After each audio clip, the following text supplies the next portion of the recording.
When the Japanese took over that island, was it manned by any of our military, or was it Not by the strictly military, civil- it was actually by the civilian? natives. Okay. There was about 40 some odd natives, 2 Americans. One was the school teacher, the other was her husband, and he was manning the radio for the weather. Okay. And the Japanese killed him pretty much that first 3, 4, 5 hours. Sure. And because he destroyed the radio. Okay. Um, They weren't happy about that? no, not very happy. They did, on Kiska they landed, and there was a 9 Navy unit for just weather. Okay. And they did eventually capture all of them. One guy held out for 45 days till he started to starve. Right. And then, but Kiska's a different story. Okay. We attacked Attu in May of 1943, so they had been on the island for 11 months. Well dug in. It took us 18 days to really take Attu. Once we landed and pushed through, after 7 days, they changed out generals and brought in 5,000 more troops who wanted to get in and get involved. And we pushed and pushed and pushed from that point on. What was the projection on how long it would take it when we first went in? Usually they have With the a DC projection. general's projection was 3 days. Okay. That's why they didn't need to have all the specialized Right. equipment. Well, Right. even though it's spring in the Aleutian Islands, it was minus 40 degrees in the upper parts of the mountains. So yeah, it was tough. And then on the last day, the 29th of May, they charged up the one hill they call Engineer Hill. There was about 500 that were ambulatory, others that were a little more, had been wounded or something. They all, I think there was about 650 that charged up. Only 28 survived. Wow. However, they ran through 3 separate lines of American defenders, got up the hill, killed a lot of the officers from the engineers, which is kind of how it got named Engineer Hill. Yeah. And but the gaggle of other folks kind of started a backwash, and then one of the engineering battalions got involved and was pushing back, and they stopped them. And I have pictures of the battle, and it's literally littered with people. And in fact, this picture here is the Japanese version of the battle. So, showing all the people who died.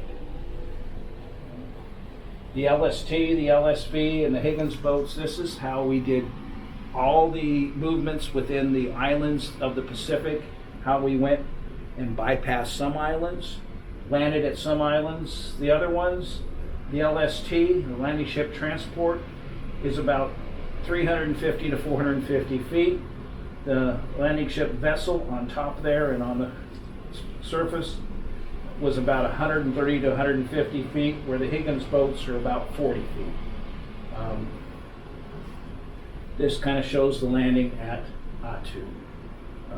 Looked good, but as soon as you got off the beach, it was all muskeg. So they couldn't move anything up it.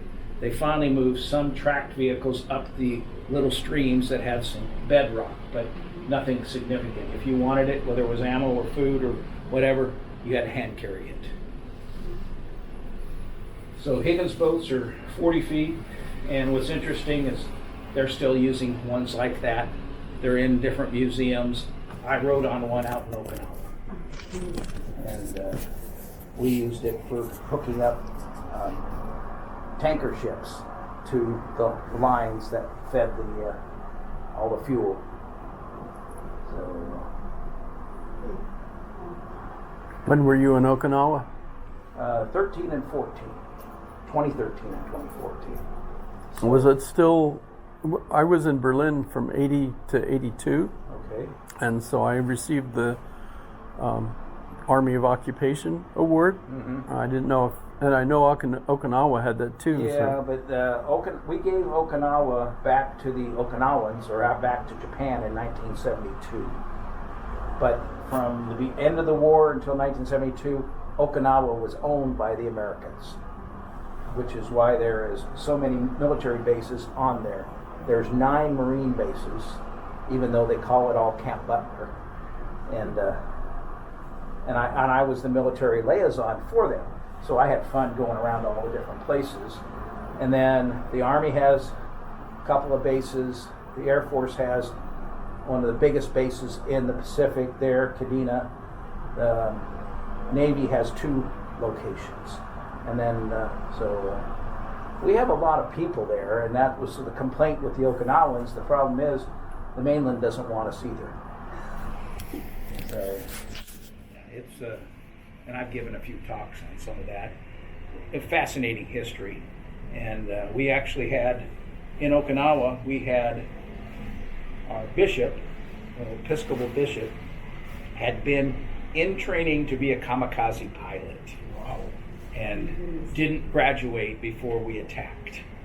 So he didn't fly his aircraft into one of the ships. There was so many ships there in the Okinawa Harbor, like about 1,500 ships. The kamikazes couldn't miss and actually sank about 16 ships. For the Navy, that was the highest loss of life.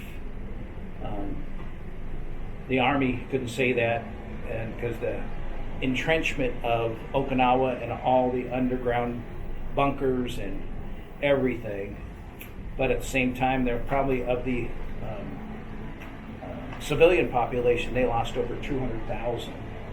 Primarily because they propagandized that the Americans were so bad, and if we came in, they were going to rape the women and kill the children, and so part of their, as they were trying to get away, or at least to create problems, they had a lot of the military killed the civilians in different caves where they were hiding. And where the current cemetery is, or the memorial on the south end of the island, there was cliffs there, and they had many, many civilians jump off those cliffs, or forced off.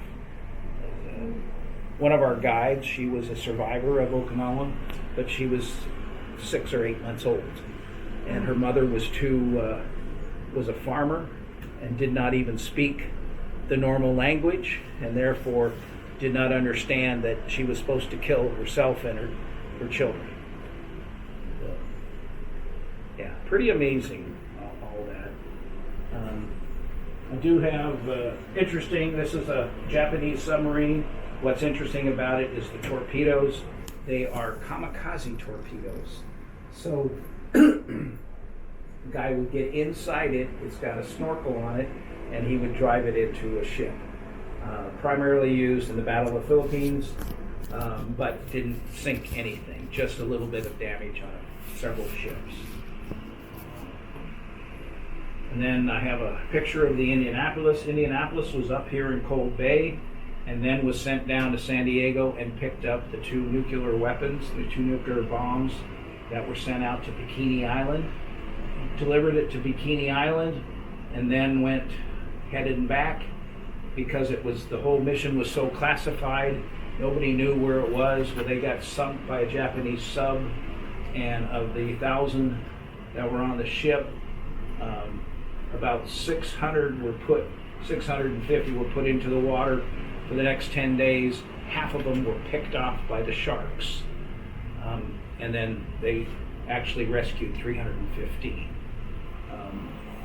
Pretty amazing, and there's a movie out on that. If you look it up in Netflix, you can find it, about shark attacks type stuff.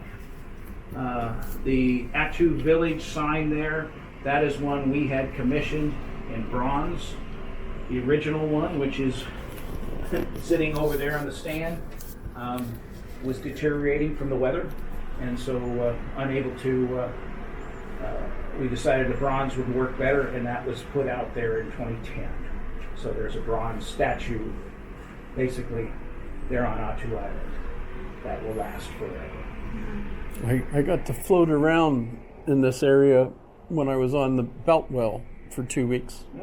And they showed us those islands, and and then cruised the donut hole a little further up. Okay, yeah.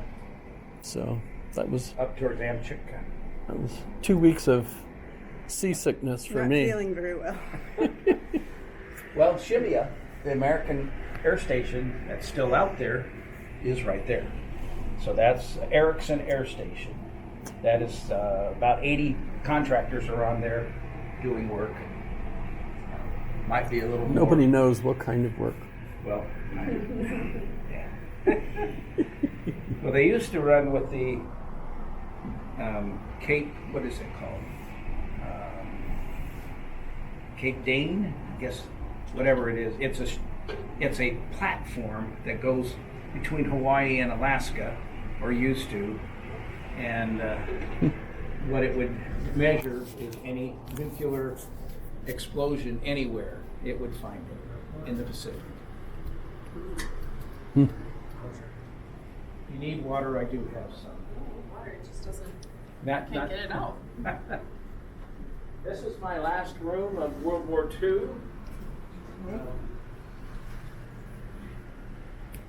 This is the bombing of Dutch Harbor. So this is the 3rd and 4th of June, 1942. Not that many died from the bombings. Many of the Japanese who bombed there were who had bombed Hawaii. So part of the fighters. What was interesting, some of the fighters who got shot down, their commander had to write letters saying, "Yep, they got into Alaska and couldn't beat the Alaskan folks up here." Our P-40s did a pretty good job. Here's a better picture of Attu. Shows you Massacre Bay, where they landed, right in this area, and then up north in Holtz Bay, they came across, and this is Engineering Hill right here, where they did the last charge. This is a map of Kiska. This was actually an airman's map, and was I always think most secret, because they didn't have top secret then. This was just most secret. But our friend there, Captain Hunt, then this is what he carried when he tried to go bomb Attu. When they were having the battle, there was only 3 of the 18 days that were possible to see because it was so fogged in. So they'd come back and then bomb on Kiska. And he got different placements where they had different things, and so he'd kind of memorize all that and do that. Right here inside is a 37 millimeter Japanese cannon. It was in the caves up there on Attu. Eventually the Army had to throw in a grenade to take it out. But after the end of the war, it was dragged down behind the barracks and sat there for 50 plus years. And then when our executive director in 2010 was there, she got approached by Fish and Game and said, Fish and Game, let's see. I